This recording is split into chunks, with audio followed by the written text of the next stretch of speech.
All right, in this movie, we'll look at the revolve form. A revolve rotates a sketch shape around an axis line.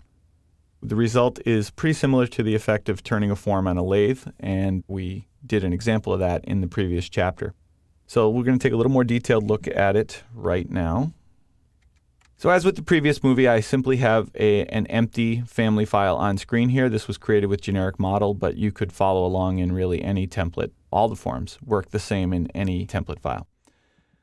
The first thing that we want to do is decide what's the most logical view to build this thing in. Now, if I worked in plan view, then I'm going to be spinning around an axis that's going to be within the plan plane. Probably easier to just illustrate than to explain. So click on the revolve form, and you see that there are two buttons here, boundary line and axis line. And if you did the previous chapter, then you've already seen an example of this. We have all the same sketch tools that we had for extrusion, so these are pretty common tools.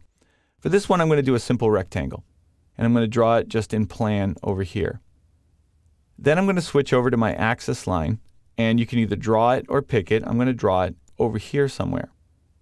Now, when I deselect this, what you're seeing is the axis is here, the sketch is over here.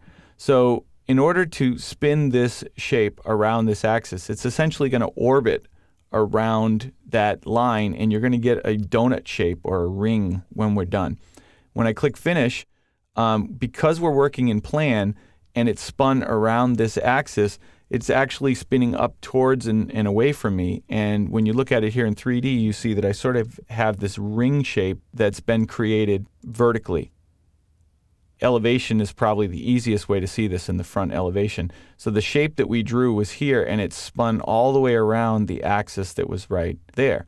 Now, if you edit the form, you can edit either the shape or the axis line. So I could come in and change the shape, but I've got to make sure it's enclosed. If I tried to finish right now, I'm going to get an error. Just like we saw with extrusions, the revolves have to be closed shapes.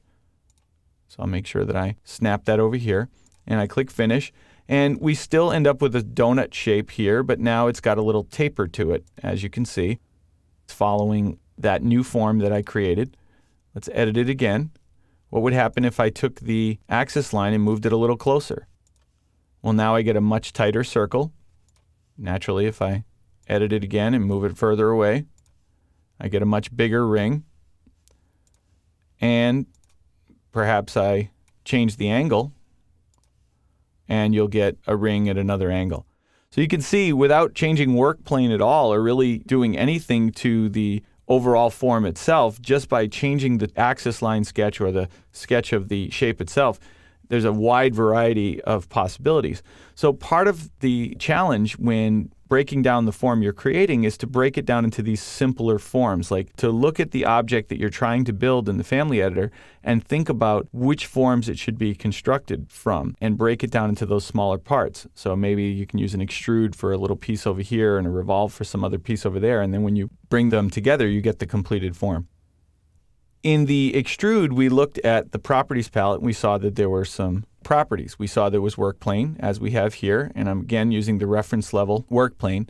But now instead of a start and an end extrusion, I have a start angle and an end angle. So I can do some interesting things right here. What would happen if I change the end angle to 180 degrees? Well, now instead of getting a full circle, I get a half ring. I can put it in any angle I like and get smaller and smaller chunks. I can even put in negative and make it go the other way. The concept of work plane and the direction of the work plane that was discussed in the first movie in this chapter applies here as well. The direction that the angle is going to be measured from is going to be in that positive direction of the work plane. If you want to reverse that, you can use a negative angle. But you can do both a start angle and an end angle. If I change the start angle here to 20 and the end angle to negative 45, you see what starts to happen. It starts down here, and then it goes past and ends up over here. So the work plane is in the middle somewhere, but by changing the two angles, you can influence the way the overall form gets created.